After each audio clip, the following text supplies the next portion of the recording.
The Thorn Crown was supposed to prove Mara Vale had traitor blood. Instead, it bloomed with the dead Luna Queen's blood. The entire court of Blackthorn Keep had gathered beneath the winter moon to watch a cursed girl kneel. They stood in velvet, steel, and wolf fur along the black marble balconies, whispering behind jeweled hands as guards dragged Mara across the throne hall floor. No one called it an execution. Not yet. The council preferred cleaner words: verification, judgment, royal necessity. But Mara had grown up under enough noble law to know that when powerful men renamed cruelty, it was usually because they wanted the blood to look ceremonial.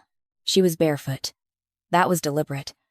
The court wanted to see the black vine marks crawling up her ankles, winding like ink beneath her pale skin. The marks had been there since childhood, since the night her father was executed as a traitor and her family name was stripped from every pack record. People said the curse had bloomed because treason lived in the blood. They said the vines would one day reach her heart and prove what her father had hidden. Mara had spent 19 years waiting for strangers to decide whether her body had confessed yet. Tonight, they had brought the Thorn Crown to ask it for a final answer. The relic rested on a silver altar before the throne, twisted from black briar and old royal bone. Its thorns were long, curved, and dark as dried blood. Every thorn was said to have grown from the grave soil of traitors who lied before the crown. If placed on guilty blood, it tightened until confession rose. If placed on innocent blood, it remained still. At least, that was what the council taught. Old kitchen women whispered something different. They said the Thorn Crown had once belonged to the first Luna Guardians, women who used living briar to hide royal children during succession wars. They said it did not punish blood. It remembered who had been protected by it. Mara had not believed them. Belief was expensive for girls who owned nothing. On the throne, Alpha King Ronan Arvane watched in silence. He was young for a king, perhaps 32, but war had carved severity into him early. He wore black armor beneath a dark wolf fur mantle, the silver crown of blackthorn resting above black hair and cold gray eyes. His face was sharp, beautiful in the way winter cliffs were beautiful before they killed careless travelers. Behind him, his wolf shadow stretched across the throne wall, vast in smoke, dark, restless beneath the moonlight. The court feared Ronan because he did not speak often. When he did, law usually followed. But Mara had seen him once before tonight, years ago, from the lower herb garden. She had been 12, carrying ash buckets, when the king, then still a prince, had stood alone beside the memorial statue of his mother, Luna Queen Isolde. He had looked at the stone woman's face with a grief so naked that Mara had turned away before he could catch her seeing it. Everyone said Queen Isolde had been murdered by border rebels. Mara's father had died for helping them. That was the story.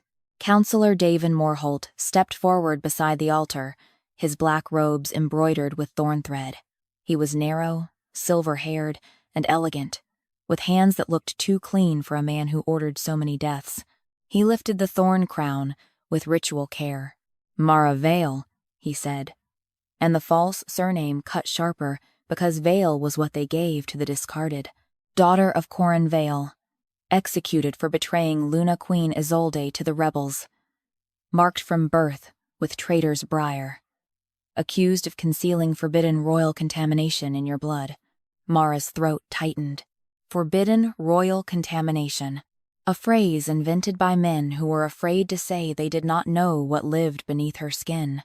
I was 5 when my father died, she said. If he betrayed anyone, I do not remember it. Davin's mouth curved faintly. Blood remembers what children forget. The court murmured approval. Mara looked at the thorn crown in his hands. Then let it remember correctly. For the first time, Ronan's gaze sharpened. Not softening, not trust. Attention, Davin noticed, and turned slightly toward the throne. Your Majesty, this test is necessary. The vine marks have worsened. If traitor blood has hidden itself inside royal soil, it may threaten the succession. Ronan's fingers tightened once on the throne arm. Only once. Mara saw it. So did Davin. A woman stood beside the council dais, dressed in pale gold silk, with red hair coiled beneath a pearl net and a face composed into delicate concern. Lady Selene Voss. The court called her the natural choice for Luna, though Ronan had delayed binding her for 3 winters. She watched Mara with pity so perfect it felt rehearsed. "Let the crown be merciful," Selene said softly. "If the girl is innocent, the thorns will spare her." Mara looked at her.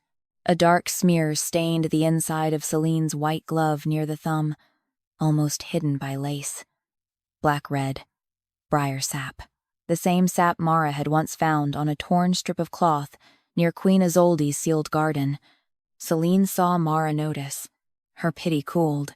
Davin raised the crown. "On your knees." Mara did not kneel at once. A guard struck the back of her legs with the flat of his spear. Pain flashed through her bones.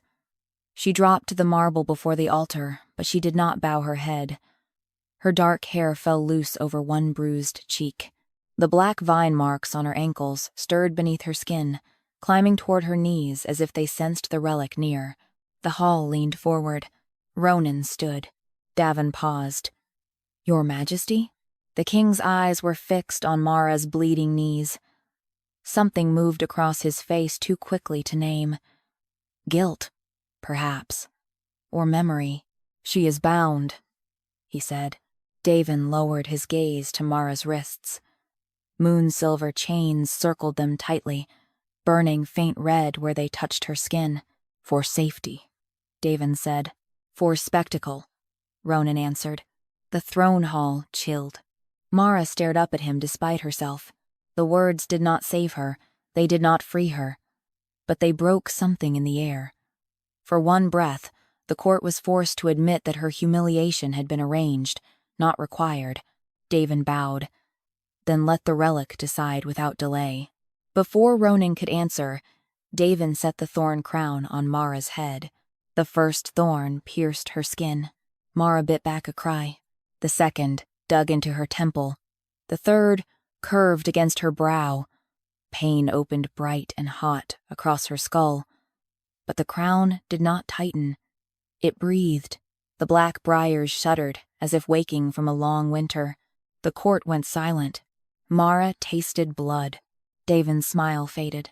A drop of her blood slid down one thorn and struck the silver altar. The thorn crown bloomed. Not black, red. Crimson flowers burst from the dead briar, unfolding one after another around Mara's head like a living coronation. Their petals glowed with deep royal light, wet and luminous, the exact shade painted in every memorial portrait of Luna Queen Isolde. Ronan took one step down from the throne. His wolf shadow rose behind him with a sound like thunder. Davin whispered, "Impossible." The flowers turned toward the Alpha King.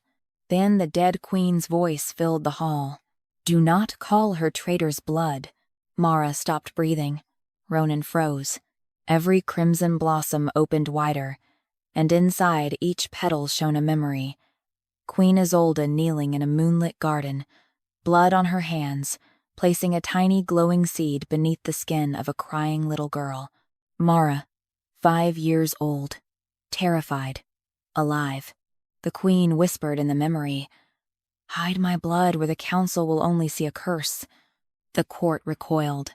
Mara's heart hammered so hard it hurt. Davin reached for the crown. "Remove it." The thorn snapped toward his hand. Ronan's voice cut through the hall. "Do not touch her." Davin went still. Mara looked up at the Alpha King through falling blood and crimson petals. His face had gone pale beneath the fury. The thorn crown pulsed once more, and the queen's voice returned. "Colder now. The girl carries the blood seed I died to protect." Lady Selene stepped back. Too late. One crimson flower turned toward her stained glove, and the entire court watched it bloom black. One crimson flower turned toward Lady Selene's stained glove. Then it bloomed black. The entire throne hall saw it. The petals did not darken slowly. They blackened like blood under poison, curling inward at the edges until the flower looked burned from the inside. A bitter scent filled the air briar sap, grave soil, and something sharper beneath it. Something Mara recognized from the sealed garden outside Queen Isolde's memorial. The same scent she had once smelled on a torn strip of pale gold cloth caught in the thorns. Celine's hand vanished behind the folds of her gown. Too late, Ronan saw. So did the thorn crown. The crimson flowers around Mara's head tilted toward Celine one by one, not like plants turning toward sun, but like witnesses turning toward a liar. Counselor Davin recovered first. A relic reacting to court emotion proves nothing. The black flower split open. Inside its petals, a memory flickered. A moonlit garden. Queen Isolde standing beside a stone fountain, one hand pressed to her abdomen, the other holding a tiny, glowing blood seed between her fingers. Davin stood before her, younger but unmistakable, his elegant face sharpened by fear. The succession must be controlled, he said in the memory. If your blood continues through the wrong vessel, the council loses everything. Isolde's voice was calm. You mean the throne stops obeying you? The memory vanished before Davin could answer. The court erupted. Mara knelt beneath the thorn crown, blood sliding down her brow, barely able to breathe through the pain. The crown did not crush her. It held her. Every thorn in her skin burned, but not like punishment. Like roots trying to remember where they belonged. Ronan descended another step. Davin, he said, voice low. Why does my mother's crown remember you speaking treason? Davin's expression did not change quickly. That made him more frightening. He bowed with perfect control. Your Majesty, grief relics are dangerous. They reflect fear, desire, and blood. Memory. A cursed girl wearing a royal crown can distort what it shows. Mara forced herself to lift her head. Then let it show something you do not fear. Davin's eyes cut to her. Ronan's gaze followed. Can you command it? No. Her voice shook. But I think it knows when someone is trying to make it lie. The crown warmed against her skull. Truth. Not spoken aloud, but every wolf in the hall felt it. Ronan's wolf shadow lowered its head behind him, silver eyes fixed on Mara, as if hearing a note too low for human ears. Celine stepped forward carefully, her stained glove hidden. My king, this is exactly why she is dangerous. The court is turning on itself because a cursed relic has crowned a traitor's daughter in blood flowers. Mara looked at her. You were in the queen's garden. Celine's lashes lowered. Many nobles mourned there, with briar sap on your glove. Silence struck. Celine's perfect mouth tightened. Davin lifted one hand. Enough. The thorn crown tightened once. Mara gasped as pain flashed behind her eyes. Ronan moved toward her, then stopped when the crimson flowers flared brighter, not warning him away, but warning him not to act blindly. Davin noticed that too. A thin smile returned to his face. You see, Your Majesty? Even the crown resists your approach. The girl is not protected. She is bait. The council warned your mother that forbidden blood seeds could grow into throne parasites. The word parasite moved through the hall like rot. Mara had been called many things. Traitor's daughter, briar marked, cursed blood, palace stain. But parasite struck deeper because it named her as something living only by stealing from others. The black vines on her ankles writhed. The flowers around the crown trembled. Ronan saw the pain cross her face before she buried it. His own face hardened. She was 5, he said. Davin turned. Pardon? In the memory. Ronan's voice was colder now. She was a child when my mother hid the blood seed in her. Davin inclined his head. Children can be vessels without understanding the danger they carry. Mara laughed once. It hurt. The court looked at her, as if condemned girls were not supposed to make sounds beyond crying. A vessel, she said. A parasite. A curse. A traitor's blood. Do any of you ever name a girl as human before you decide what she is useful for? The Thorn Crown flared red. One crimson vine slid down from the crown and touched the moon-silver chains around her wrists. The chains cracked. Davin's smile vanished. Ronan's eyes widened. The vine did not break the chains completely. It only split them enough for Mara to feel her fingers again. Enough to make the court understand the relic was not killing her. It was freeing her slowly. Celine whispered, "Remove the crown." This time everyone heard her. Ronan turned toward her. "Why?" "Because if it continues, the court will believe whatever it shows." "And what will it show?" Celine's eyes flashed. "A dead woman's vengeance," the Thorn Crown answered. The crimson flowers opened all at once. The throne hall vanished into memory. Mara saw Queen Isolde running through the snow-dark garden with blood on her white gown. A child cried in her arms, Mara, 5 years old, shaking under a wool cloak. Behind them, bells rang from the keep. Not mourning bells, alarm bells. Isolde knelt beside a hidden briar arch and pressed the glowing blood seed under Mara's skin, just above her heart. "Forgive me," the queen whispered. "This will look like a curse until my son learns to see what the council taught him to hate." Little Mara sobbed. "Where is my father?" Isolde's face broke. Saving the wrong person from being blamed. The memory shifted. Cornvale Mara's father stood before the council chamber doors, sword drawn, holding off royal guards while Isolde hid the child. He was not helping rebels. He was buying time. Davin stood beside the guards. Celine's mother stood beside him. And behind them, hidden in shadow, young Celine watched with a pale gold cloak clutched in her hands. Davin raised his hand. "Name him traitor. Seal the garden. Burn the records." The memory ended. The court returned with a collective gasp. Mara's world blurred. Her father had not betrayed the queen. He had protected her. All these years, she had carried the punishment for a lie carved over his grave. Ronan stood completely still. His wolf shadow shook behind him, not from rage alone, but from grief rising too fast to contain. "My mother trusted Corin Vale," he said. Davin's voice was quiet. "Your mother made emotional decisions in her final hour. She hid her blood in his daughter. She endangered the succession." Ronan stepped down fully from the throne platform. The wolf shadow moved with him. "No," he said. "You did." The thorn crown bloomed brighter. Celine reached for Davin's sleeve, just briefly. Mara saw it. So did Ronan. Davin raised his staff and struck the floor. Black briars erupted from the marble around Mara, wrapping around the cracked chains and dragging her back toward the altar. The thorn crown burned hot against her skull. The flowers flared in warning, but the black briars were not part of the relic. They were an imitation. A forced growth. Poisoned briar. Ronan drew his sword.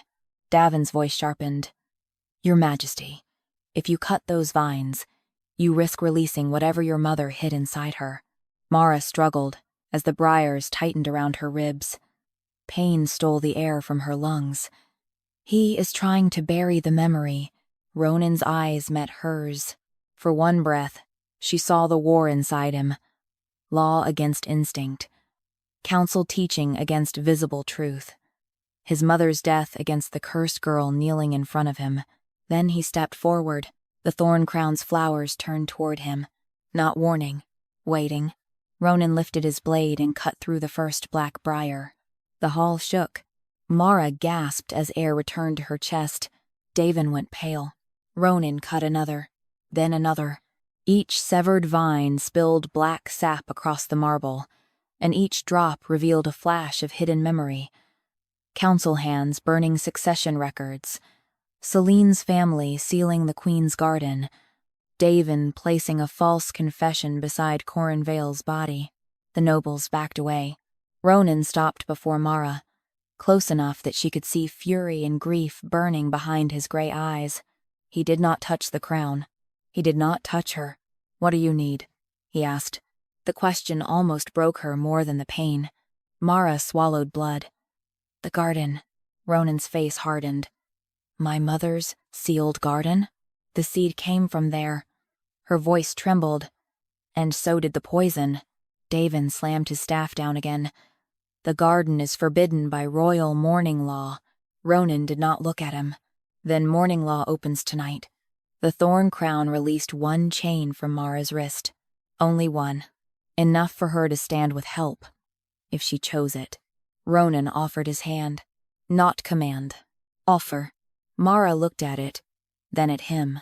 After 19 years of being judged by the blood beneath her skin, she did not trust easily. But the Thorn Crown did not darken at his hand. It bloomed brighter. She placed her fingers in his. Ronan helped her rise before the entire court. Selena's face twisted. Davin whispered something under his breath, and the black briar sap on the floor began crawling toward the throne. Mara saw it too late. The sap reached the base of Ronan's crown. The silver crown of blackthorn turned black at the edges. Then Queen Isolde's voice rang once more from the Thorn Crown. The council did not only hide my blood. Ronan froze. The flowers trembled. They planted a false root in my son's crown. Blackness spread through Ronan's crown like rot waking under silver. The throne hall recoiled. Mara stood beside the altar with the thorn crown still cutting into her brow, one wrist freed, the other bound in cracked moon silver. Crimson flowers trembled around her head, their petals bright with Queen Isolde's blood memory. Across the marble, the poisoned briar sap crawled toward the throne in thin black veins, feeding the dark stain that now climbed Ronan's crown one claw at a time. Ronan lifted his hand toward it. Mara caught his wrist before he touched the metal. The movement shocked both of them. The court went silent. His eyes dropped to her fingers around his arm. She released him quickly, but the thorn crown did not punish her. It bloomed warmer, as if the relic recognized warning before protocol. Do not touch it, Mara said. The sap wants your blood. Davin's voice came smooth and urgent from behind them. Your Majesty, step away from the girl. She has already influenced the relic. Now she reaches for your crown. Ronan did not look away from Mara. You warned me. She could have warned you, because she planted it, Davin said. The crown darkened further. Ronan flinched. Not from pain, Mara realized. From pressure. His wolf shadow behind him twisted violently, smoke-dark body shuddering as the black root in the crown pulsed. The beast's eyes flashed silver, then red, then silver again. It was not obeying Ronan. It was fighting something that had already entered the royal bond between king, crown, and wolf. Queen Isolde's voice rose from the thorn crown, low and broken. My son was crowned with a root that does not belong to him. Ronan went still. Davin's face tightened. Selene stepped back another pace, but the black sap on the floor curled toward her slippers, like a dog recognizing its mistress. Mara looked at Ronan. What does she mean? He did not answer at once. The wolf shadow bowed its head, shaking. Ronan's voice came rough. Since my coronation, my wolf has gone silent whenever I question the council. I thought grief made him unstable after my mother's death. The thorn crown flashed red. Truth.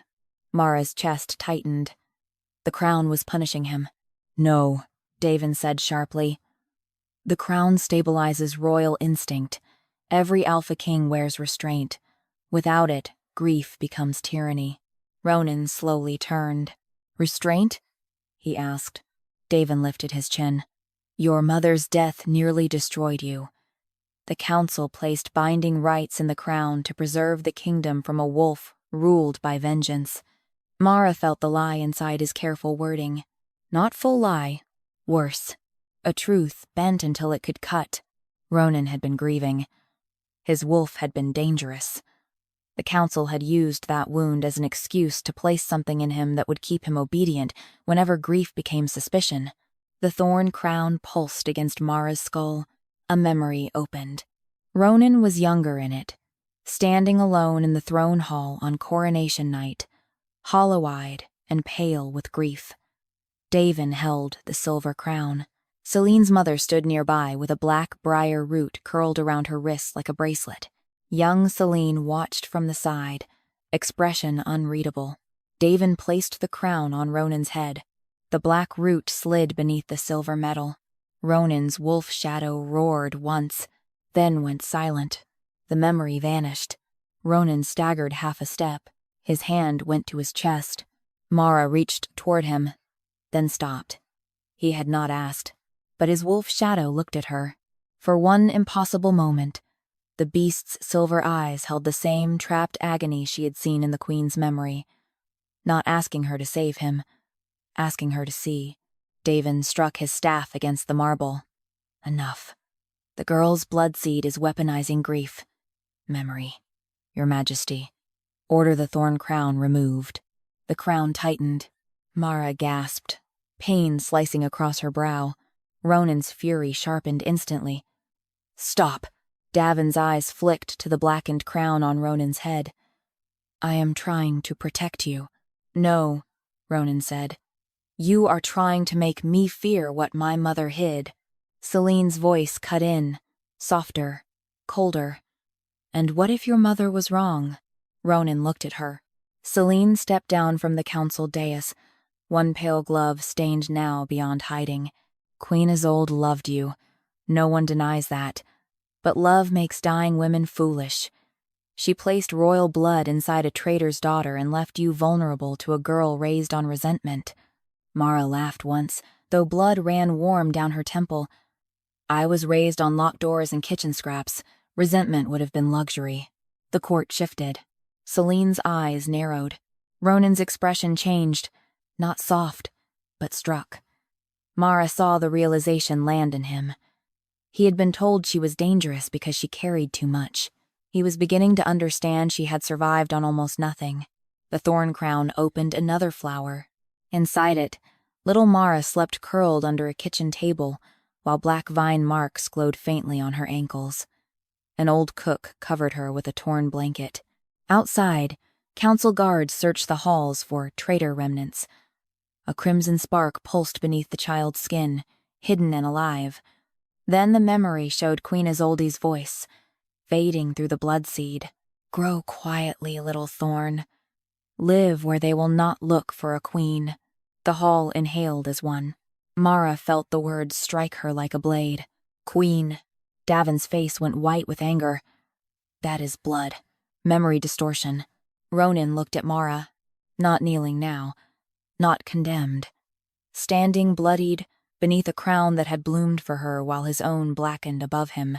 The space between them changed. Dangerously. Ronan reached for his crown. Mara grabbed his wrist again. Harder this time. If you pull it off while the false root is awake, it may tear through your wolf.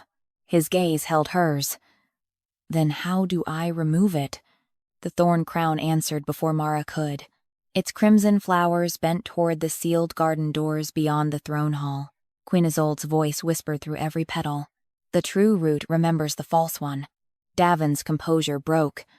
The garden remained sealed. Ronan's voice turned deadly quiet. Not anymore. He drew his sword and walked toward the great doors behind the throne. The ones no servant was allowed to polish. The ones sealed since Queen Isolde's death. Mara followed, one wrist still chained, crown burning, blood on her face. Every noble moved aside. Celine moved faster. She seized a ceremonial dagger from a guard and cut her own gloved palm. Black-red briar sap spilled from the wound. If the garden opens, she said, voice shaking with rage. The succession does not survive. Ronan turned back. The blackened crown pulsed, and his wolf shadow convulsed. Davin shouted, Your Majesty, she protects the throne. No, Mara said, staring at Celine's bleeding hand. She protects whatever was planted in it. Celine pressed her bloody palm to the marble. Black briars erupted between Mara and the sealed garden doors, forming a wall of thorns so dense the moonlight vanished behind it. The thorn crown burned hot on Mara's head, answering the poison with crimson fire. From beyond the sealed doors came the faint sound of roots moving underground. Not dead roots, living ones. Ronan looked at Mara through the growing wall of black briar. "What is in my mother's garden?" Mara felt the blood seed beneath her heart awaken like a second pulse, and for the first time, it answered in her own voice. "The part of your crown they could not corrupt." The black briar wall rose between Mara and the sealed garden doors. It grew from Celine's blood in twisting ropes of thorn and shadow, each vine thick as a wrist, each thorn wet with dark sap. The court surged backward as the wall spread across the throne hall, cutting through moonlight, crawling over black marble, climbing the pillars like something that had waited years for permission to breathe. Mara stood on one side of it, the thorn crown burning against her brow. Ronan stood on the other. For one breath, she saw him only through gaps in the briars. Black armor, pale fury, the silver crown on his head, turning darker with every pulse of the false root hidden inside it. His wolf shadow writhed behind him, fighting the command threaded through the crown. "The part of your crown they could not corrupt." The words had come from the blood seed under Mara's heart. Not from Queen Isolde's memory, not from the Thorn Crown. From inside her, Celine's face had sharpened with fear. That told Mara the answer mattered. Counselor Davin raised his staff. "Your Majesty, do not listen to her. This is exactly why the Queen's final act was dangerous. The blood seed is not inheritance. It is invasion." Ronan's eyes did not leave Mara. "You keep naming everything my mother left behind as a threat, because she left it in a traitor's child." The thorn crown flared. Mara felt the pain of those words less than she expected. Perhaps because the crown had already shown her father holding back soldiers so Queen Isolde could save her. Perhaps because the lie had been repeated so long that truth finally had teeth. "My father was not a traitor," she said. Davin's mouth tightened. "Your father's loyalty is ash." Ronan's voice cut through the briars. "No, his loyalty is evidence." The black crown on his head pulsed, punishing the sentence.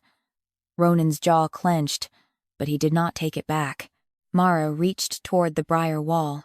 The crimson flowers around her head leaned forward with her, petals glowing like fresh royal blood. The vines blocking the garden hissed as her fingers neared them. Black sap dripped from the thorns and splattered across the marble, each drop opening tiny flashes of memory. Celine's mother pouring poison into root soil, Davin sealing letters with black wax, council hands pruning crimson flowers before they could bloom. Mara stopped just before touching the wall. She understood then. The sealed garden had never been sealed to mourn Queen Isolde. It had been sealed to starve what she planted. "The true root is still alive," Mara whispered. The thorn crown bloomed brighter. "Truth." Celine's calm finally cracked. "Alive things can be killed." She pressed her bleeding palm deeper against the marble. The black briars surged. One vine shot toward Mara's throat. Ronan moved first, cutting through the thorns from his side with a blow so violent sparks flew from his blade. But for every vine he severed, 2 more grew. The false root in his crown glowed black, feeding the wall through his own royal seal. Every time Ronan attacked it, the crown punished his wolf. His shadow beast convulsed, and blood darkened the corner of his mouth. Mara saw it. "Stop!" she shouted. Ronan cut another vine. "It will reach you. It is using you." He froze. The words struck him harder than the thorns. Mara stepped closer to the wall, ignoring the hissing sap. "The false root is tied to your crown. If you fight it only with royal force, it feeds." Davin's eyes flickered. She had guessed correctly. Ronan lowered his sword slowly. His wolf shadow steadied, still shaking but no longer tearing itself apart. "What do I do?" he asked. The court heard him ask a condemned girl for an answer. Davin heard it too. His face darkened. Mara looked at the sealed garden doors beyond the briars. "Do not command it open." Ronan's brows drew together. "Ask." The word fell into the throne hall like something impossible. Kings did not ask doors. They did not ask relics. They did not ask girls in thorn crowns what grief required. But Queen Isolde's blood seed warmed beneath Mara's ribs, and she knew this was the difference between the true root and the false one. The false root obeyed command. The true root answered witness. Ronan turned toward the sealed garden doors. His voice came rough. "Mother, if anything of you remains in that garden, I ask witness." The black crown on his head convulsed. Davin shouted, "Do not answer him!" The sealed doors groaned. Beyond the briar wall, deep under stone, roots moved, not violently, carefully. A single crimson root slid from beneath the garden doors and touched the black briar wall. The entire throne hall went silent. The black vines recoiled from it. Then another crimson root emerged. Then another. They did not attack the wall. They wrapped around it, not like enemies, but like hands taking hold of a fevered body. The briars screamed without mouths. Black sap poured onto the floor. Celine staggered, as if the roots had wrapped around her own veins. Mara felt the thorn crown loosen slightly on her skull. The thorns were still embedded, but their pain changed. Less like cutting, more like anchoring.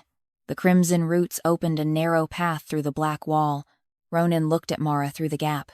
He did not rush toward her. He held out his hand, palm open. "Will you walk with me?" Not, "Come." Not, "I command." "Will you?"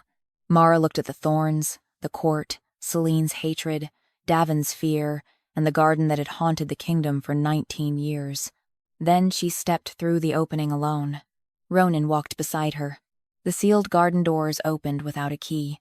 Cold moonlight poured out. Inside was not a dead memorial garden. It was a forest of living crimson briars. They grew across white stone paths, around broken statues, over sealed fountains and fallen wolf banners. Every flower was red as royal blood. Every thorn glowed faintly silver at the tip. At the center stood Queen Isolde's memorial tree, not carved from marble as the court had claimed, but a live black trunk, crimson leaves, roots sunk deep beneath the palace, and around its base lay bones. Small ones. Mara stopped breathing. Ronan went still beside her. Not battle bones. Not rebel bodies. Not warriors. Infant bones. Wrapped in royal cloth. The thorn crown trembled on Mara's head. Queen Isolde's voice whispered through the garden. "They replaced the succession before they murdered me." Ronan's face emptied. Davin stepped into the doorway behind them, staff shaking in his hand. Celine stood beside him, pale and furious. Mara looked at the tiny bones beneath the tree, then at Ronan. The blood seed under her heart pulsed once, painfully alive. Ronan spoke as if the words were tearing their way out of him. "Whose children are those?" The crimson flowers turned toward the throne hall. Queen Isolde's voice answered, "The heirs who were born before my son, and buried so the council could choose which bloodline survived." The garden did not feel like a tomb.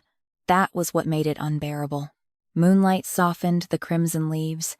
Frost glittered along the white stone paths.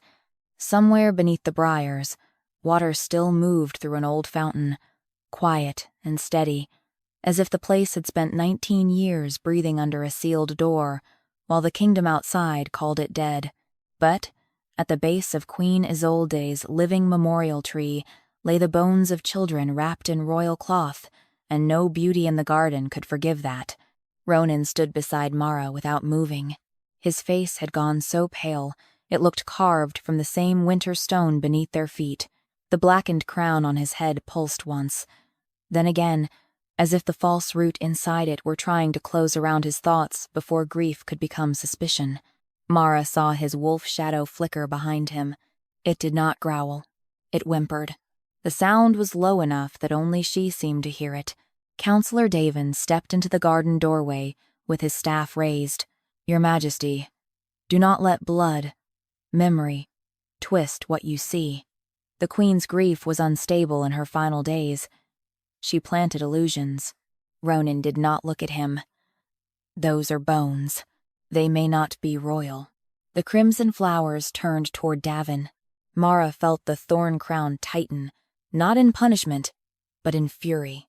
Queen Isolde's voice moved through the branches. Ask him why their names were cut from the birth records. Davin's fingers tightened on his staff. Selene stood behind him, one hand still bleeding black sap onto the marble threshold. Her face had lost all softness now. She looked at the small wrapped bones with horror, but not surprise. Mara noticed. "So you knew," she said. Selene's gaze snapped to her. "I knew what my mother taught me." "And what was that?" Selene's smile came thin and broken. "That a kingdom does not survive every child born to a queen." The garden went still. Ronan turned slowly. Selene's breath caught, but she forced herself to continue. "Your mother's bloodline was too fertile in power. Every child she carried awakened a different old claim. One answered wolf, blood. One answered thornroot. One answered Moonwell memory. The council feared civil war before those children could walk." Ronan's voice was almost soundless. "So, they killed them." Davin answered first. "They prevented succession fracture." The thorn crown bloomed violently. Crimson petals spilled around Mara's shoulders like falling blood. Mara looked at the bones. The blood seed beneath her heart pulsed, and suddenly she felt them not as ghosts, not as voices, but as absences that had been made deliberately.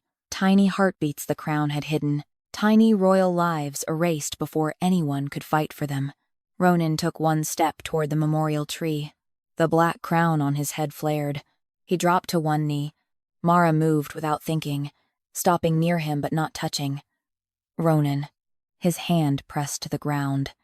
Black veins crawled from the crown down his temple, disappearing beneath his collar.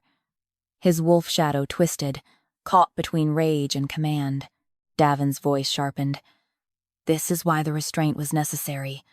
The Queen's truth will destroy him." "No," Mara said. "Your root is punishing him for seeing it." She turned toward the memorial tree. "How do we cut it out?" The garden answered with movement. Crimson roots slid through the frost and curled around the bones of the hidden heirs, not disturbing them, only circling them like a mother's arms. Then one root moved toward Ronan's crown. The false root inside it recoiled. Davin lifted his staff. "Selene." Selene's eyes flashed. She slammed her bleeding hand against the threshold. Black briars burst from the doorway and rushed toward the children's bones. Mara stepped in front of them. The thorn crown burned hot enough to blur her vision. Black briars struck the crimson light around her and stopped inches from her chest. She felt their poison searching for the bloodseed, trying to name it invasion, parasite, curse, anything but inheritance. Ronan forced himself upright, one hand gripping his sword. His voice shook with rage. "Do not touch them." Davin's mask cracked. "They are dead, Your Majesty. The living kingdom matters more." Queen Isolde's voice answered from the tree. That is what he said when they still breathed. The memory opened. The garden changed around them. Ronan saw his mother alive, kneeling beside the memorial tree with 3 infants wrapped in royal cloth. She was not dying yet. She was terrified. Davin stood before her with other counselors and Selene's mother. A younger Coronvale Mara's father stood beside the queen, sword drawn, trying to shield her and the children. Davin held a black briar root in one hand. "Your Majesty, the throne cannot survive 4 claimants born from old blood." Isolde held the smallest child closer. "They are not claimants. They are my children," Selene's mother said. "They are futures the council cannot control." The memory shook. Mara saw Corin turn toward the queen. "Give me one." Isolde's face broke. He looked at the crying little girl hidden behind the tree. Mara, 5 years old, brought there because Corin had trusted no one else. "Hide the blood in my daughter. They will search royal cradles, not traitor houses." Isolde pressed the glowing seed to Mara's chest. Then the guards came. Corin held them back. The memory ended in red petals and snow. Mara staggered.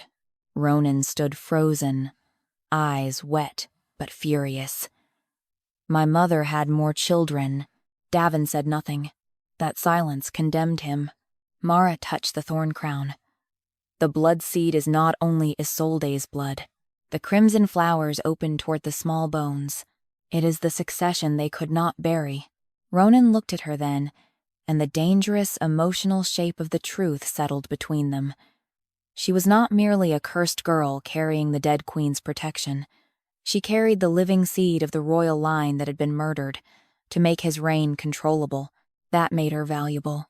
That made her dangerous. That made her a threat to every law in the room. Celine saw the same thing. She cannot leave this garden alive, she whispered. Ronan's wolf shadow rose behind him with a snarl that shook frost from the branches. Davin lifted his staff, but before he could speak, the crimson roots reached Ronan's crown. They wrapped around the blackened silver. The false root screamed.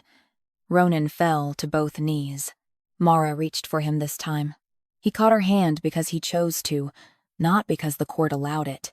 The thorn crown on her head and the black crown on his answered each other, one blooming red, one bleeding black. Queen Isolde's voice filled the garden. To free my son, the blood seed must name what the false crown replaced. Mara looked at Ronan, then at the bones beneath the tree. The answer rose from the seed inside her heart, terrible and bright. The first heir. The garden went silent. Ronan's breath stopped. Mara whispered the truth neither crown could bury anymore. You were not born first. Ronan looked at Mara as if she had just cut open the world with one sentence. The crimson garden held its breath around them. Frost glittered on the living briars. The bones of the hidden heirs lay beneath Queen Isolde's memorial tree, wrapped in royal cloth that had never seen a funeral. The blackened crown on Ronan's head pulsed harder, punishing the truth as soon as it was spoken. You were not born first. The words did not echo. They rooted. Ronan's wolf shadow staggered behind him, smoke-dark body flickering at the edges. For years, the beast had been bound by a crown that told it who it was allowed to be. King's wolf, heir's wolf, survivor's wolf. Now the thorn crown had named the wound beneath the crown. He was not the first heir. He was the surviving one. Counselor Davin found his voice before Ronan did. A meaningless distinction. The dead cannot inherit. Mara turned toward him. Then why did you bury them under the queen's living root instead of giving them royal graves? The crimson flowers leaned toward him. Davin's jaw tightened.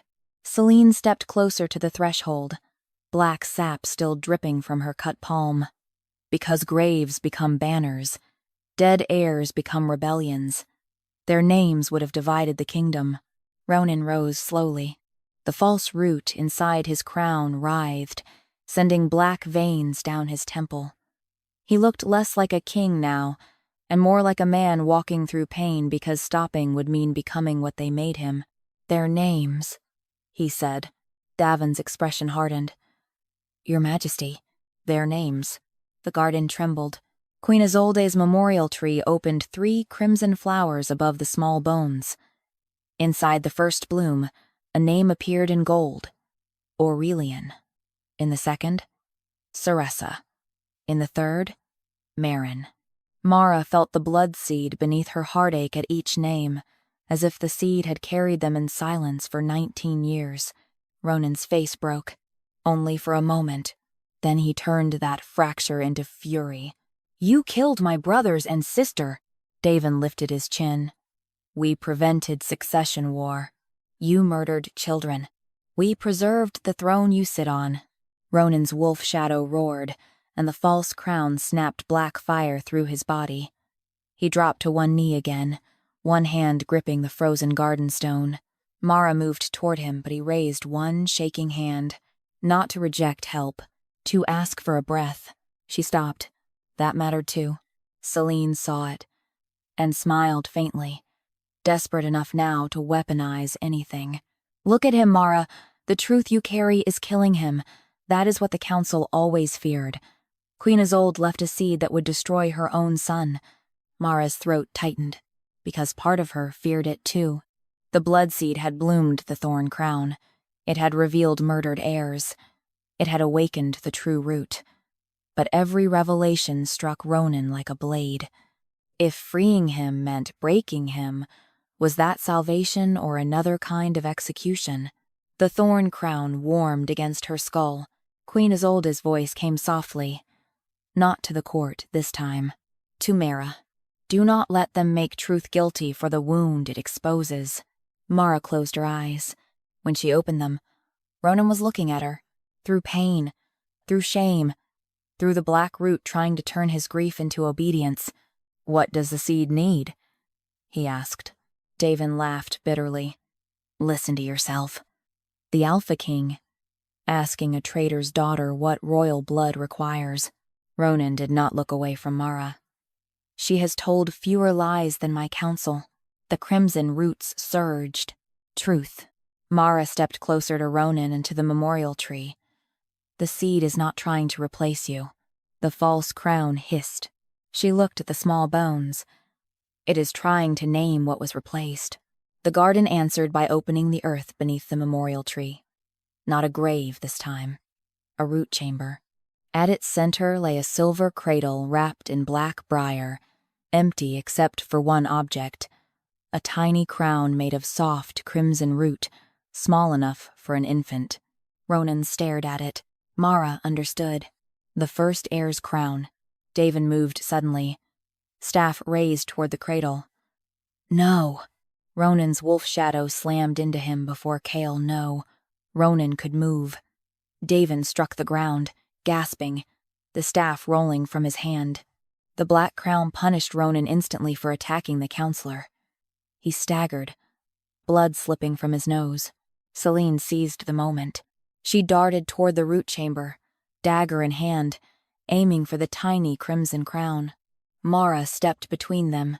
The dagger stopped at her chest, not because Celine hesitated.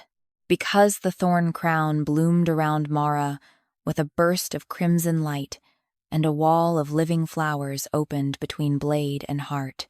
Celine snarled, You are not royal. Mara's voice shook but held. I never asked to be.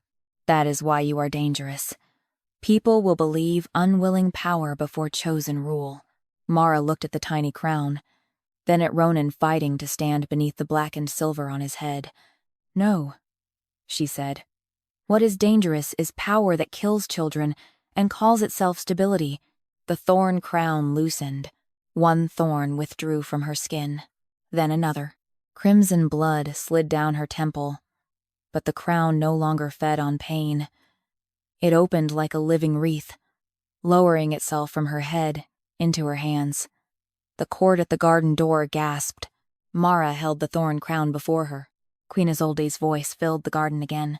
The bloodseed has named the stolen succession. Now the living must choose what inheritance becomes.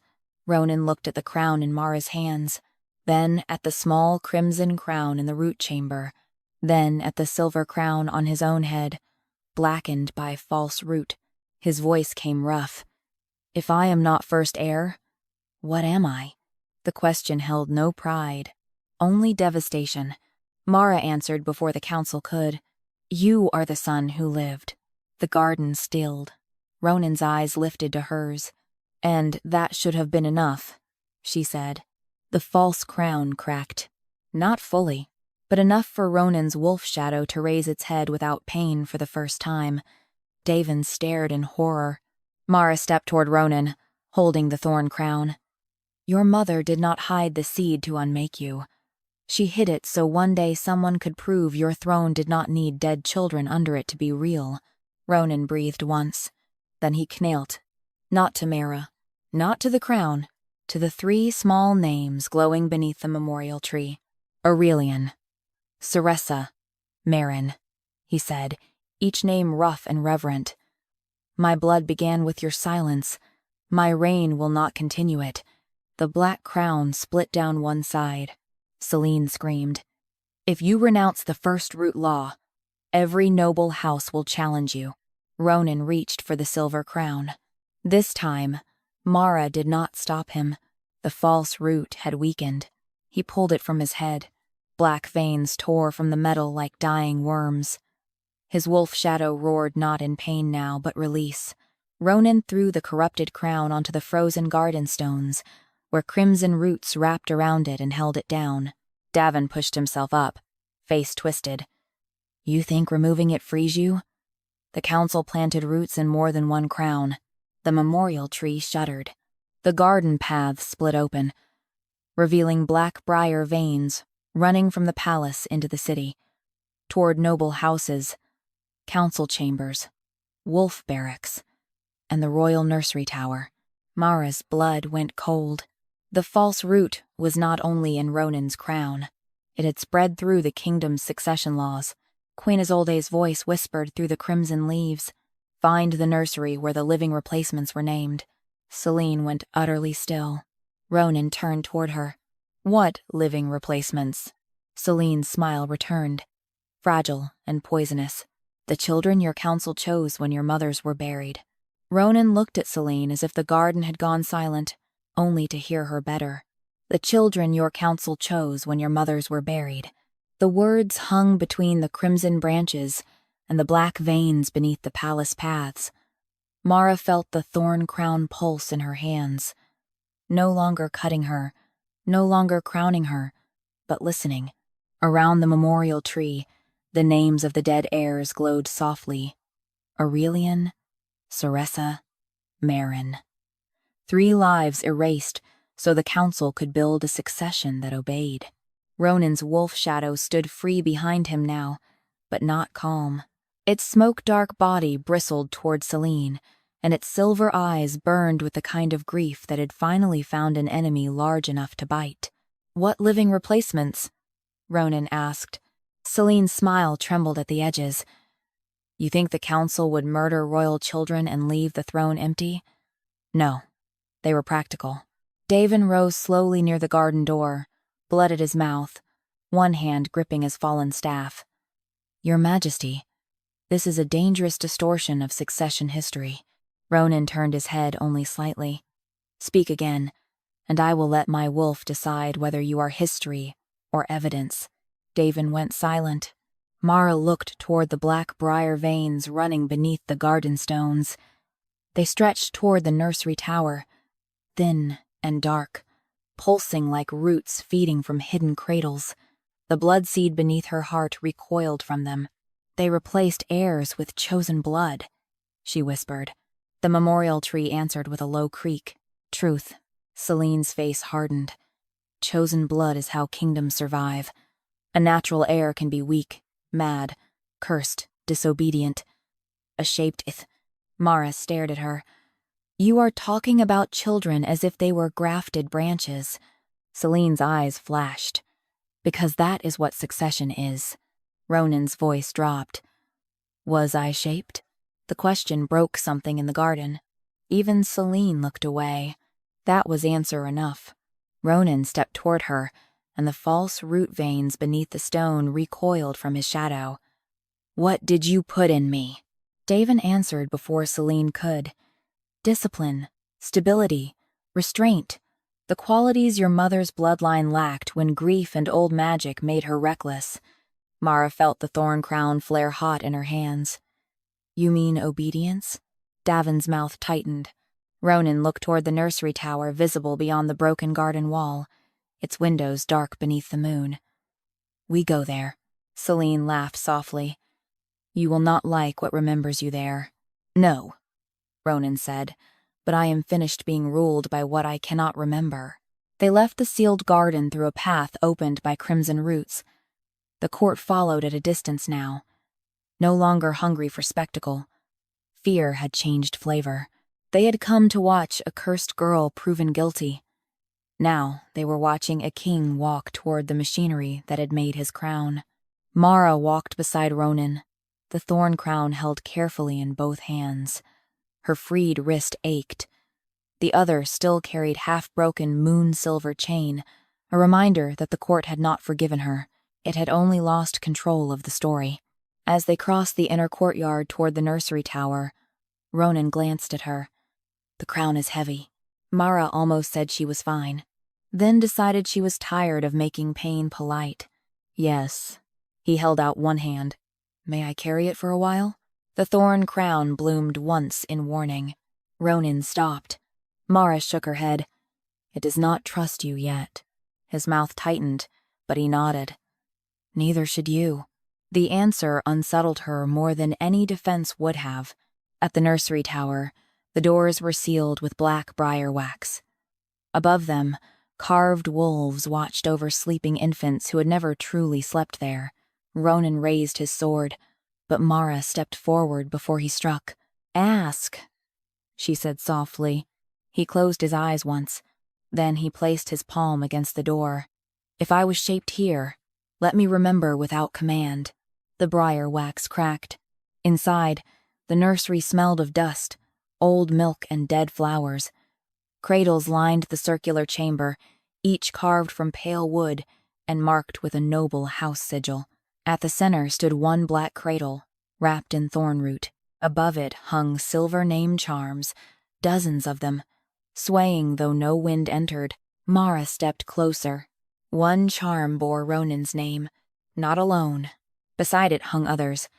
Noble children, council heirs, Solene cousins, Voss blood, Morholt blood. Replacement names, possible heirs. Children prepared in case the council needed to discard one branch and elevate another. Selene entered behind them, still guarded, still proud. Do you see now? Your mother birthed chaos. The council created options. Ronan stared at the charms. Options. His voice made the word sound like a curse. The black cradle opened. A memory rose from it. Infant Ronan lying asleep, while Davin and Selene's mother stood above him. A black briar thread was placed under his tongue. Another around his wrist. A third beneath his tiny crown mark. Queen Isolde burst into the room, blood on her gown, screaming his name. Guards restrained her while Davin said, If he must live, he must be guided. The memory shifted. A second cradle. A red-haired infant girl with Solene blood. Selene. Her palm was cut. Black briar sap placed beneath her skin.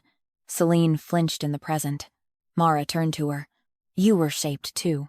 Selene's face twisted. I was prepared. You were used. I survived. The word came out like a wound trying to sound like victory. For the first time, Mara saw the truth beneath Selene's cruelty. It did not excuse her. It made her more tragic and more dangerous. Selene had not simply inherited the poison. She had been raised as its vessel and called it ambition because no one had given her another name for pain. The black cradle pulsed. Queen Isolde's voice emerged from the thorn crown. The false root does not only command kings, it teaches children to become useful before they become themselves. Ronan looked at Selene then, and his fury altered. Not softened, deepened. Davin shouted from the doorway, Do not pity her. She would have killed the girl. Yes, Mara said, looking at Selene. She would have. Selene's eyes shone with hatred and something perilously close to tears. And if I had not become what they needed, they would have buried me with the others. The nursery tower trembled. The black cradle split down the center, revealing a root beneath it that ran into every name charm above. Ronan lifted his sword. Then this ends here. Mara caught his arm again. No. If you cut it, the memory dies with it. He looked at her. Then what? Mara set the thorn crown on the floor before the black cradle. The crimson flowers opened toward the name charms. We make it name every child it shaped. The tower answered. One by one, the silver charms began to glow. Ronan, Selene. Dozens more. Children taught obedience as destiny. Children trained into weapons for succession. Children turned into laws before they could become people. Then the black root beneath the cradle tightened. Every glowing charm darkened. A child's voice whispered from inside the cradle. If we are named, the houses fall. Selena Ventpala. Davin smiled with sudden, terrible relief. And Mara realized the false root's final shield was not power. It was the fear of exposing how many noble bloodlines had been built from stolen children. The nursery tower filled with the sound of silver name charms trembling. Ronan's name. Celine's name. Morholt heirs. Voss heirs. Solène children. Noble sons and daughters who had grown into counselors, brides, commanders, priests, and advisors. All of them hanging above the black cradle like proof that the kingdom had not only murdered heirs, it had manufactured replacements. Mara stood before the cradle with the thorn crown at her feet, its crimson flowers open toward the names. Her heart beat hard against the blood seed beneath her ribs. She had thought her curse was the wound of one condemned family. Then she had thought it was the hidden blood of a dead queen. Now the nursery was showing her something larger and colder, an entire court built from children, shaped before they knew how to refuse. The child's voice whispered again from inside the black cradle. If we are named, the houses fall. No one moved. Celine stared at the charms, as if seeing her own life from above for the first time. Her face was pale, but her chin remained lifted.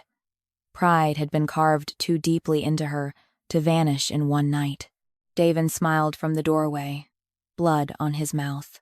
There is the truth. You cannot survive, Your Majesty. Expose this, and half the noble houses lose legitimacy.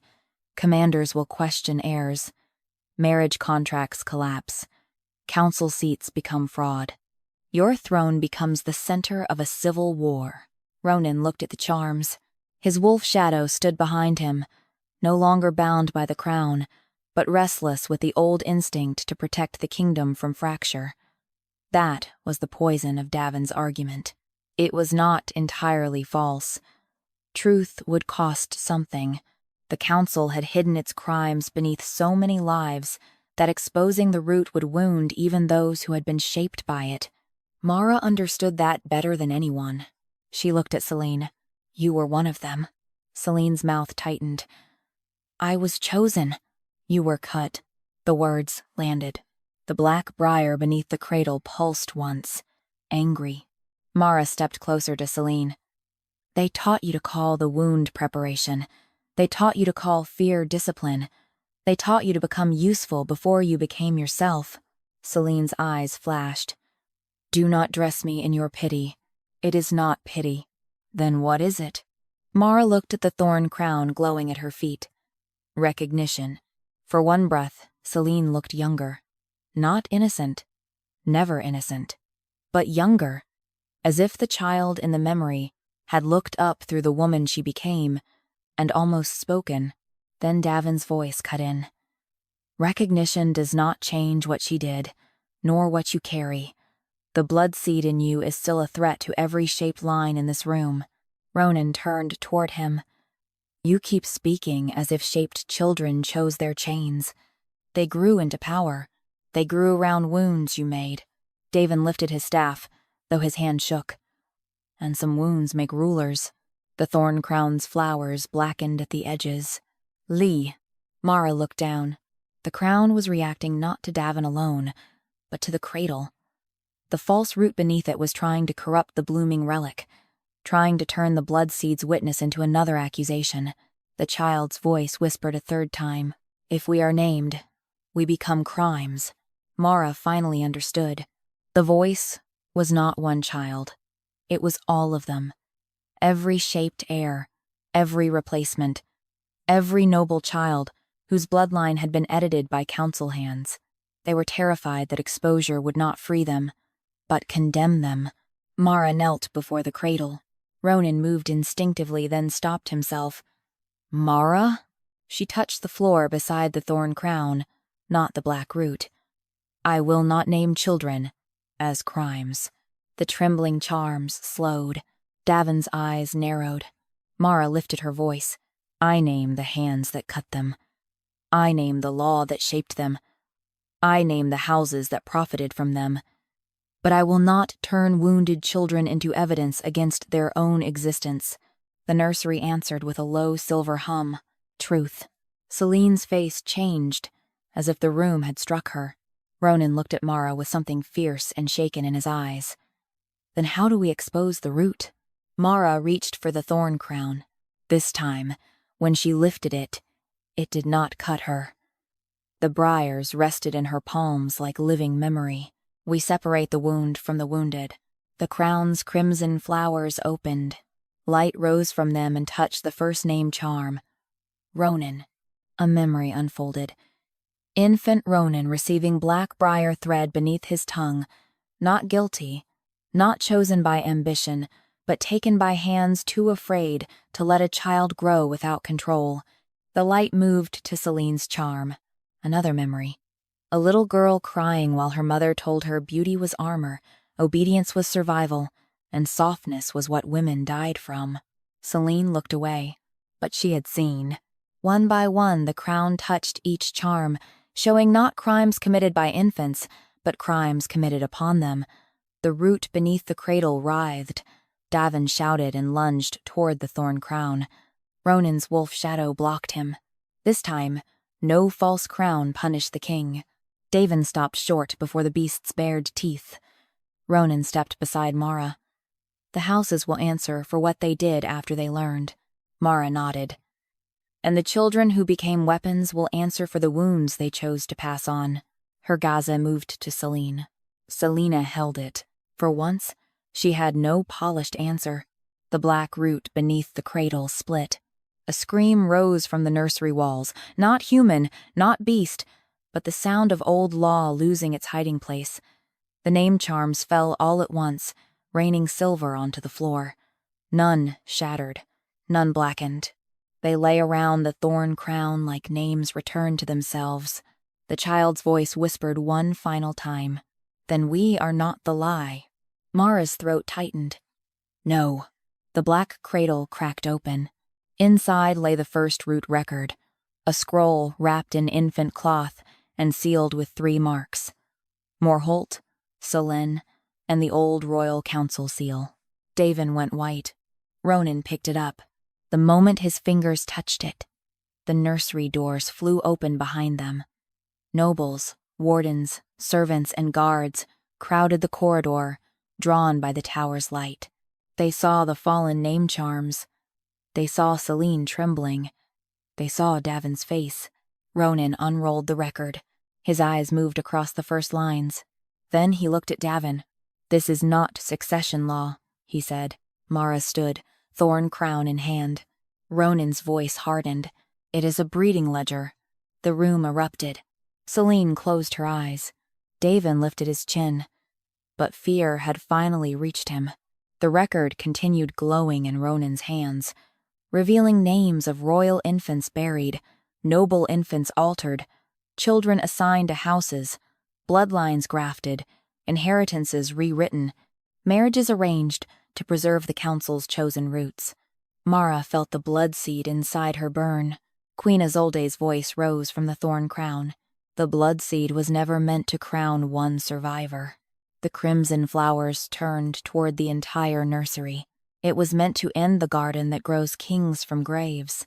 Davin slammed his staff into the floor. Black briars burst from the cracked cradle, not toward Mara this time, but toward the fallen name charms, trying to swallow every exposed child back into silence. Celine moved before anyone else. She stepped onto the root. Black thorns wrapped around her legs. She gasped, but did not move away. Mara stared at her. Celine's voice shook.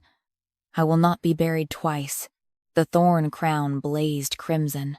Ronan raised his sword. Mara raised the crown.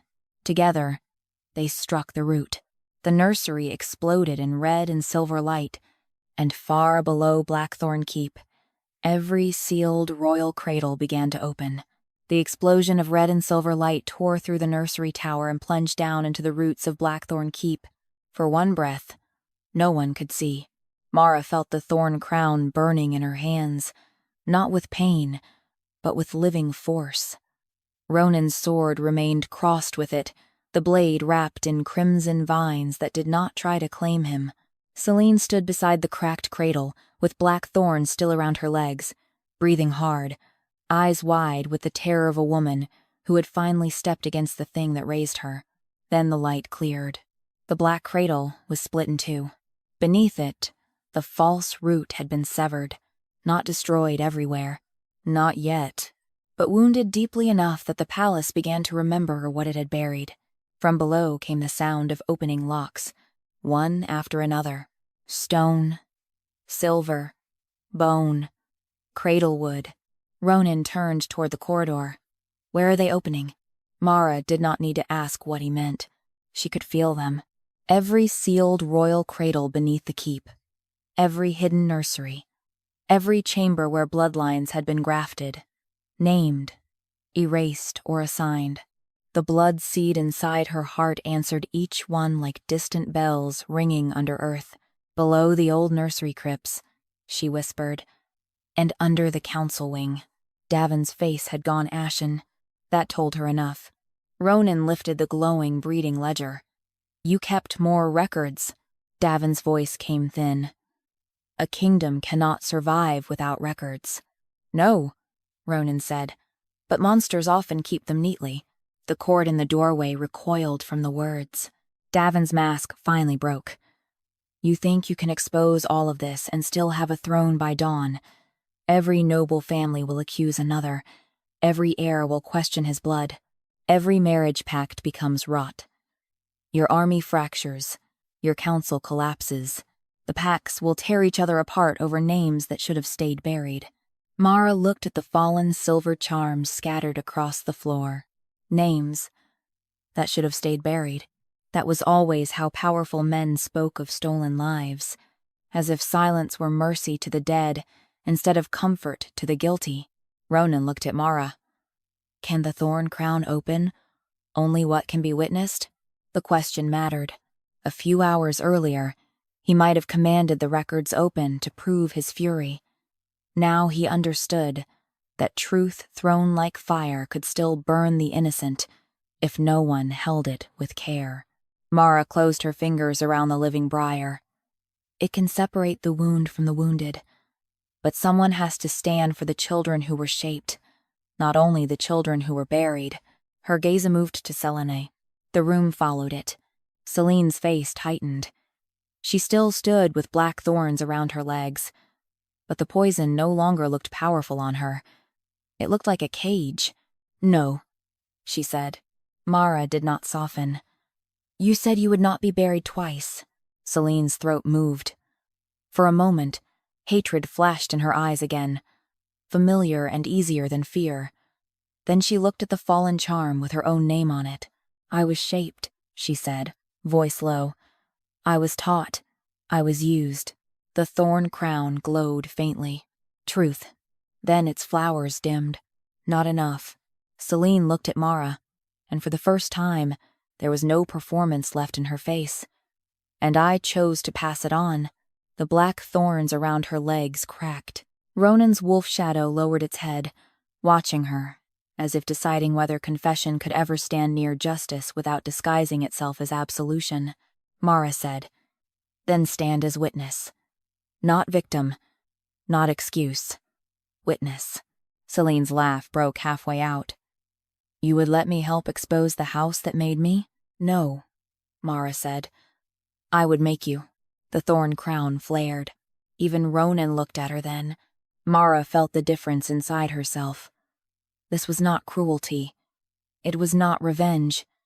It was the first clean shape of consequence she had ever spoken aloud. Celine slowly nodded. Davin shouted, You foolish girl. They will still hate you. Every house you expose will call you corrupted. Every heir whose name you open will curse you for making them doubt themselves. Mara turned toward him. Maybe. The blood seed warmed beneath her heart. But they will know who cut them. The nursery floor split. A stairway opened beneath the broken cradle, descending into red-lit darkness. Cold air rose from below, carrying the scent of old milk, dust, royal wax, and dead roots. Ronan stepped toward it. Mara followed. Celine came after them, limping as the broken black thorns dragged at her gown. Davin was forced behind them by Ronan's wolf shadow, his staff taken, his hands bound in crimson root. Nobles and guards crowded the doorway, but none dared descend until Ronan turned back. "This is not spectacle," he said. "Only witnesses enter." Mara looked at him. It was the first time he had protected truth from curiosity. They descended into the nursery crypts.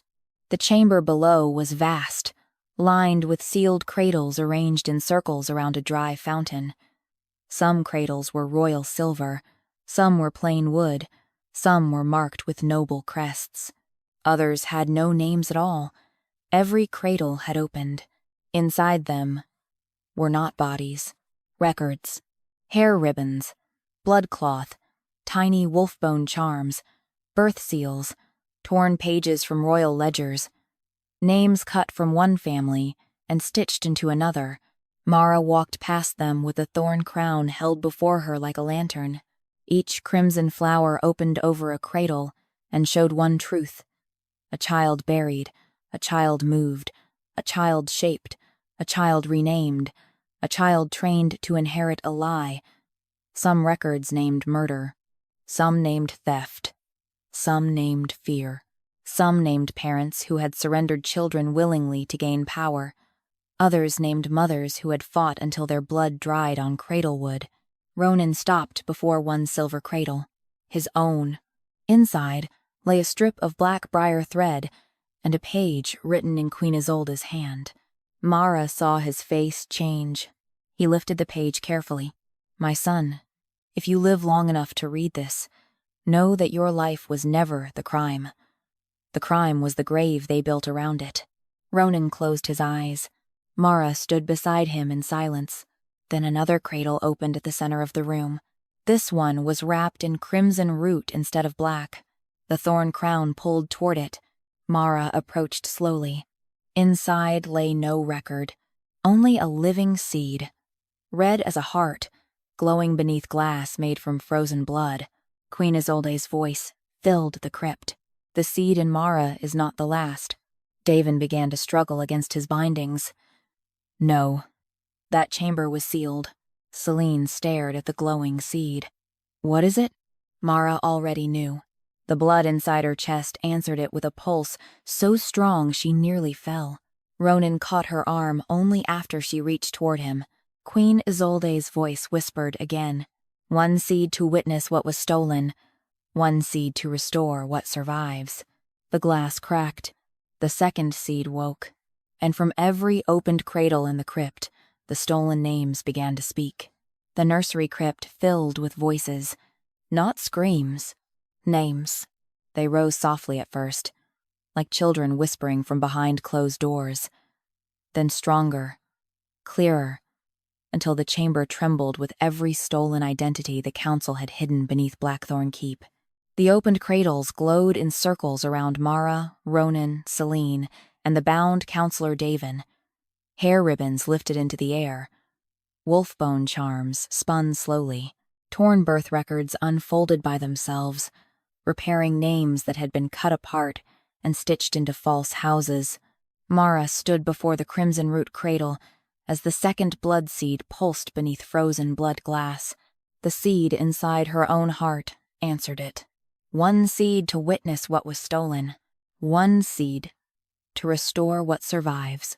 Ronan's hand remained near her arm, not holding her unless she leaned into it. His face was pale from everything the night had forced him to see. Murdered siblings, shaped heirs, his mother's hidden letter, his own life turned into a throne the council could control.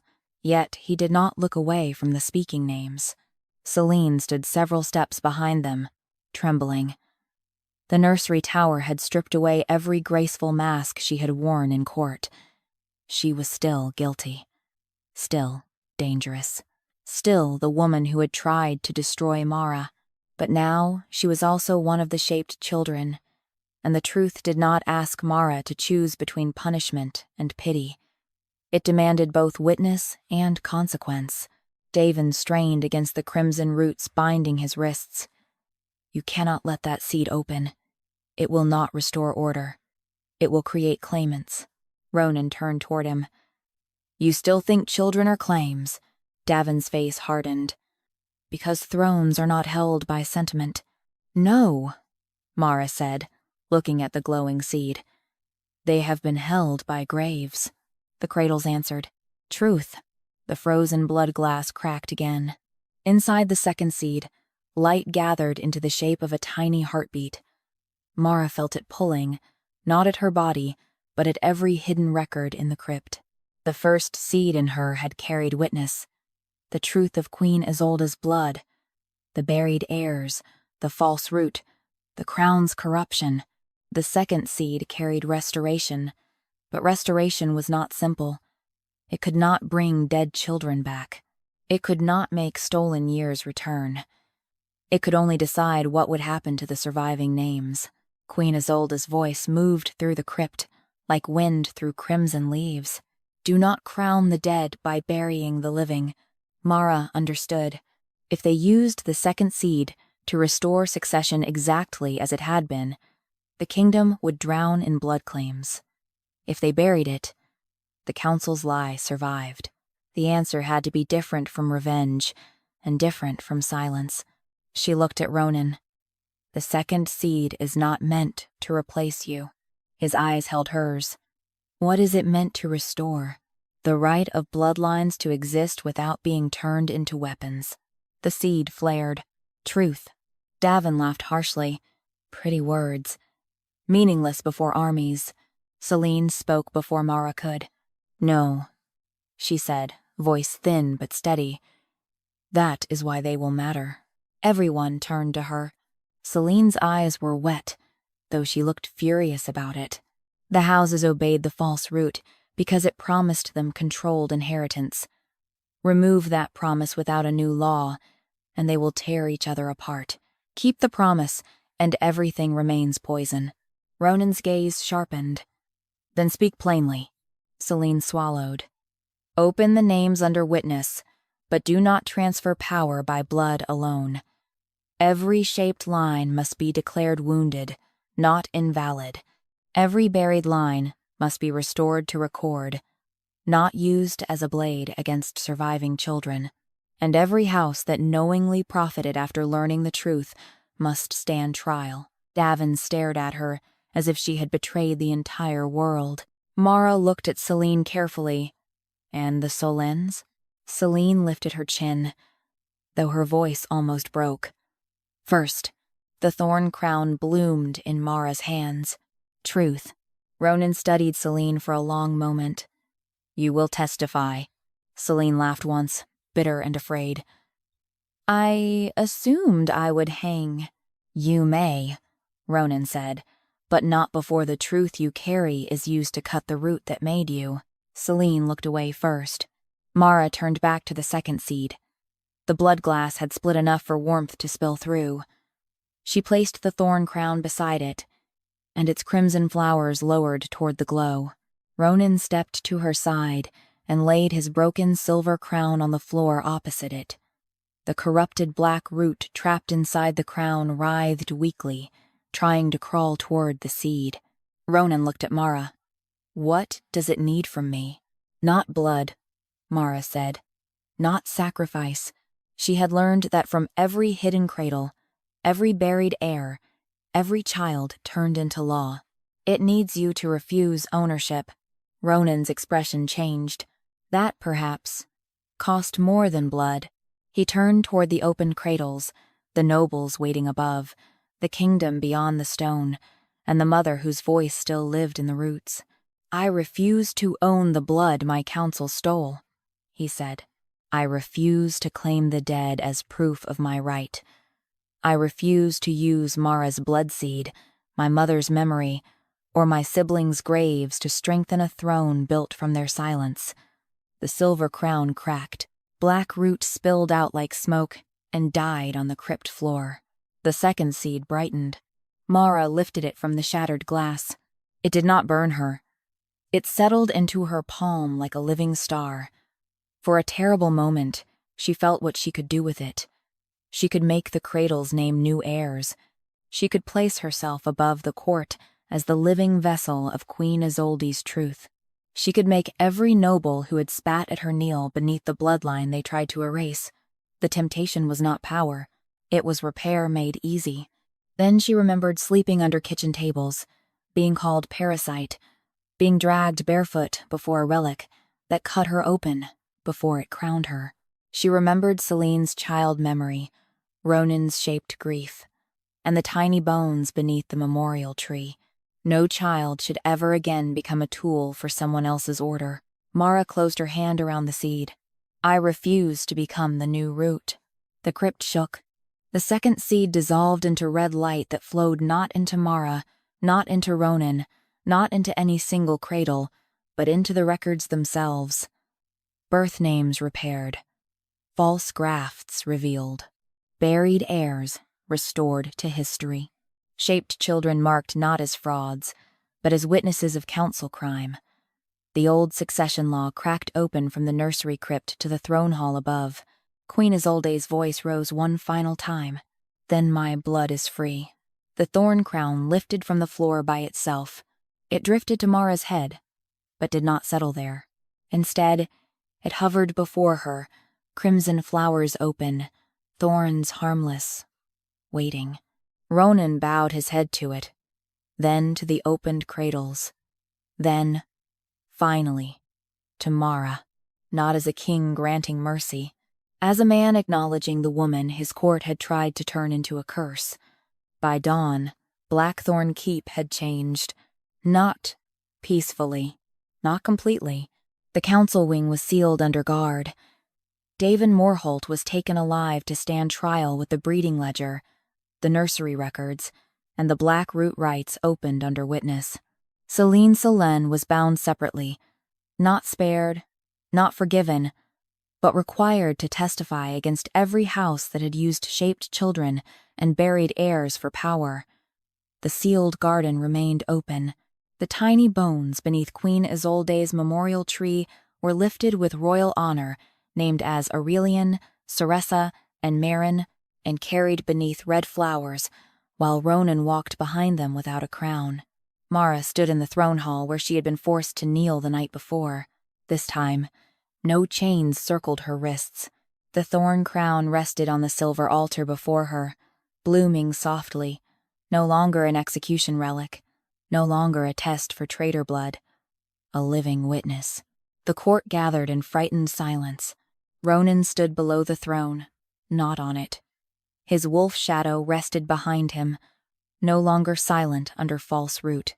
The beast's eyes were clear, fixed on Mara with a guarded respect that felt more honest than devotion would have. Ronan addressed the court. The thorn crown judgment is ended. No bloodline will be named cursed by hidden council law. No child will be shaped for succession in secret. No noble house will keep power bought through buried infants and stolen names. Every record open tonight will remain open. A lord shouted that the kingdom would fracture. Ronan looked at him with a calm, more dangerous than rage. Then it will fracture around truth, instead of remain whole around graves. No one answered. Mara touched the place above her heart, where the blood seed had lived. It was still warm, but no longer heavy. She was not empty. She was not crowned. She was alive in her own body for the first time she could remember. Ronan turned to her before the entire court. Mara Vale, he said, then stopped. The old discarded name hung between them. He corrected himself. Mara Coren, daughter, bearer of Isolde's witness, daughter of the man who saved my mother's final truth.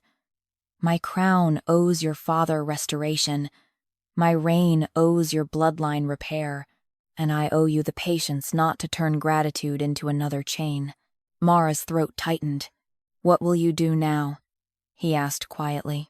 She looked toward the opened garden, where crimson flowers moved in morning wind, toward the nursery tower, where names would be read for weeks, perhaps years, toward the throne, still waiting for a king brave enough to sit only after he had emptied it of lies. Begin with my father's grave, she said. Ronan bowed his head. Then we begin there. At dusk, they stood together in the sealed garden that was no longer sealed. Corin Vale's false traitor stone had been removed from the outer wall and brought beneath Queen Isolde's tree, where roots touched it without anger. Mara watched as his true name was carved again. Corin Wren, shield of the Luna Queen, guardian of the bloodseed. Ronan stood beside her, several steps away until she chose to close the space. She did not take his hand. Not yet, but she stood near enough that their shadows touched beneath the crimson leaves. The thorn crown bloomed on the altar behind them. Red flowers opened to the sky. For 19 years, Mara had been told the vines beneath her skin meant treason was growing inside her. Now, as the last light of day moved across the living garden, she understood the truth. They had never been a curse. They had been roots. And finally, they had found the soil that would no longer bury them.